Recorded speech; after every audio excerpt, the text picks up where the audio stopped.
కాబట్టి పౌలు అంటున్నాడు, can be found స్థిరంగా నిలబడు against the devil.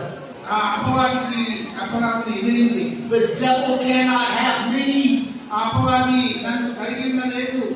I can be found నేను స్థిరంగా నిలబడగలను against his lies and his tricks. తన యొక్క తంత్రములకి ఉపాయాలు ఎదిరించి నేను స్థిరంగా నిలబడగలను. And finally, చివరిగా in Philippians chapter 1, ఫిలిప్పీయులకు రాసిన పత్రిక మొదటి అధ్యాయంలో verse 27, 27వ వచనంలో Paul says, పౌలు అంటున్నాడు, stand firm స్థిరంగా నిలబడండి together.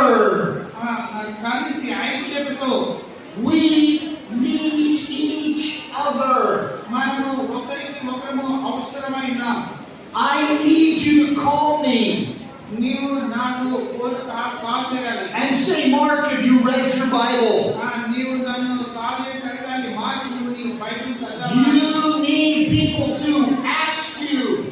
నిన్ను అడిగే ప్రజలను నీవు కలిగి ఉండాలి. How are you doing with temptation? నీ యొక్క శోధనల్ని నువ్వు ఎలా జయిస్తున్నావు అని అడిగే ప్రజలను నీవు కలిగి ఉండాలి.